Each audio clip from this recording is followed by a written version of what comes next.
बिस्मिल्लाहिर्रहमानिर्रहीम अल्लाहुम्मा सल्ली अला मुहम्मद व आले मुहम्मद। अस्सलामु अलैकुम। आज हम आपके साथ एक ऐसा नूरानी राज बयान करने लगे हैं जो लोग दरूद शरीफ पढ़ते हैं।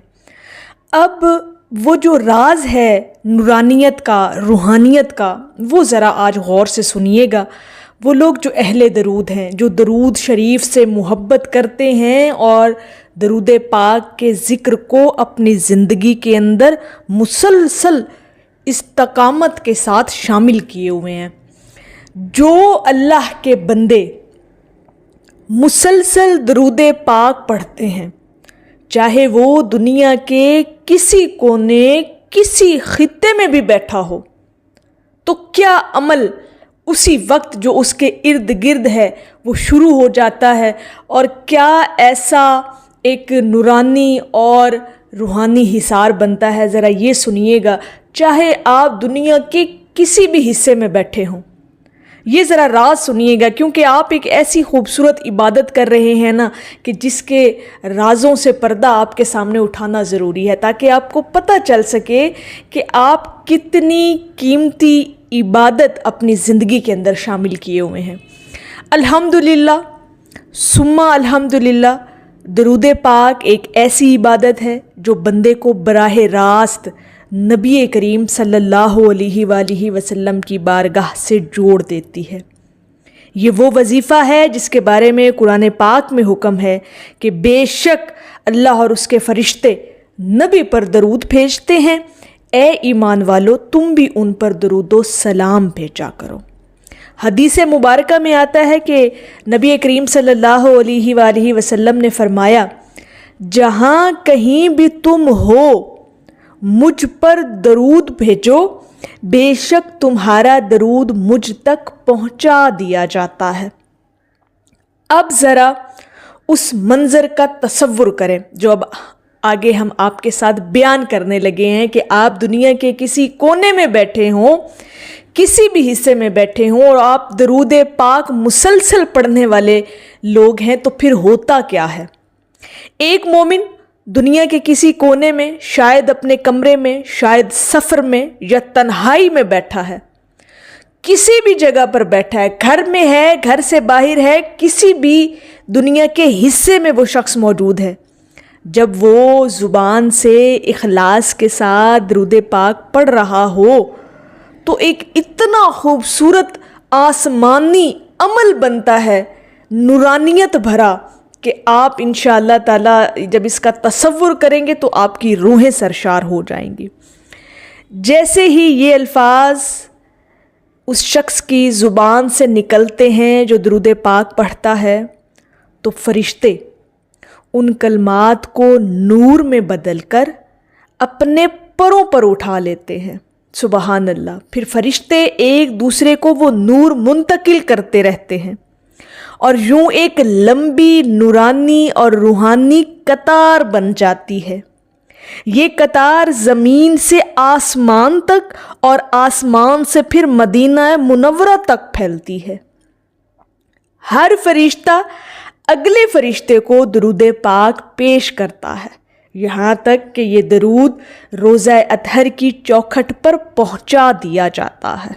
सुबहान अल्लाह। और फिर वो मुक़द्दस अल्फाज बारगाह मुस्तफ़ा सल्लल्लाहु अलैहि वसल्लम में पेश किए जाते हैं। नबी करीम सल्लल्लाहु अलैहि वसल्लम ने फरमाया कि अल्लाह रब्बुल इज़्ज़त ने ज़मीन पर फरिश्ते मुकर्रर फरमा दिए हैं जो मेरी उम्मत की तरफ से भेजा गया दरूद मुझ तक पहुंचाते हैं। यानी हर वो दरूद शरीफ जो आपकी ज़ुबान से निकलता है दुनिया के किसी भी हिस्से में बैठकर, तो जो आप दरूद पाक पढ़ते हैं वो बराह रास्त आका करीम सल्लल्लाहु अलैहि वसल्लम की बारगाह अक़दस तक पहुंचा दिया जाता है।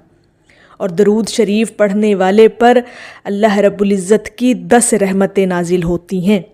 फरिश्ते उसके लिए इस्तग़फ़ार करते हैं और क़यामत के दिन नबी करीम सल्लल्लाहु अलैहि वसल्लम ऐसे शख्स की खुद शफ़ाअत फरमाने वाले होंगे। और दरूद पाक पढ़ने से दिल की सख्ती दूर होती है और नूरानियत पैदा होती है।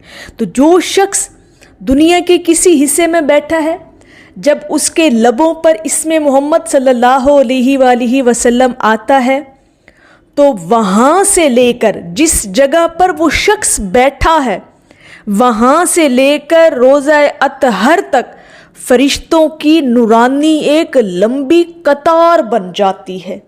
یعنی جہاں آپ بیٹھے ہیں وہ ابتدا ہے اور اختتام حضور کریم صلی اللہ علیہ وآلہ وسلم کے روضہ اطہر تک ہے. اور وہ جو سارا آپ کا وہ دورانیہ، وہ سفر، وہ ایک فاصلہ، وہ فرشتوں کی قطاروں سے بھر جاتا ہے.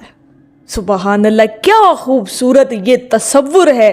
جب آپ درود شریف پڑھتے ہیں تو ذرا امیجن تو کر کے دیکھیں کہ آپ دنیا کے کسی کونے میں بیٹھے ہیں، آپ کے ہاتھ میں تسبیح ہے، آپ تسبیح پر آنکھیں بند کر کے تعظیم کے ساتھ سر جھکا کر ادب کے ساتھ درود شریف پڑھ رہے ہیں، اور جس جگہ پر آپ بیٹھے ہیں پھر وہاں سے نورانیت کی، روحانیت کی، فرشتوں کی لمبی قطار بننا شروع ہو جاتی ہے. فرشتے قطار در قطار بڑھتے چلے جاتے ہیں اور وہ قطار کا اختتام فرشتوں کا ہوتا ہے روضہ اطہر پر. اب آپ خود اندازہ لگا لیں کہ وہ جو آپ جس جگہ پر بیٹھے ہیں وہاں سے لے کر وہ فاصلہ روضہ اطہر تک کا جو فاصلہ ہے وہ کس طرح سے نورانیت بھرے فرشتوں نے فل اپ کر دیا ہے، اس خلا کو انہوں نے پورا کر لیا ہے. تو کیسی ایک روحانیت اور نورانیت آپ کے اندر، آپ کے وجود کے اندر، آپ کی شخصیت کے اندر پیدا ہوتی ہے. اور یقین کریں کہ درود پاک اتنی خوبصورت عبادت ہے نا، میں سمجھتی ہوں کہ آپ اگر اپنی زندگی کو یکسر بدلنا چاہتے ہیں نا تو درود شریف کو اپنی زندگی میں لازم کر لیں. وہ تبدیلیاں آپ اپنے وجود میں دیکھیں گے، اپنی شخصیت میں دیکھیں گے، اپنے مزاج میں دیکھیں گے، اپنے معاملات کے اندر دیکھیں گے کہ آپ کی اپنی عقل دنگ رہ جائے گی، آپ حیران ہو جائیں گے. سوچیں وہاں تک جا ہی نہیں سکتی جتنا درود پاک کے پڑھنے سے آپ کی زندگی بدلتی ہے، انقلاب آ جاتا ہے لائف کے اندر. اور پھر اتنی خوبصورت فضیلتیں جو آپ لوگوں کے ساتھ بیان ہم کرتے ہیں کہ درود شریف کہ کتنی برکات، کتنی رحمتیں، کتنی نورانیت اور نور بھری یہ عبادت ہے.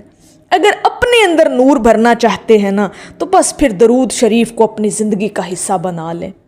انشاءاللہ تعالی آپ کہیں گے کہ زندگی کے اندر کچھ شامل کیا ہے، کچھ عبادت آپ کر رہے ہیں.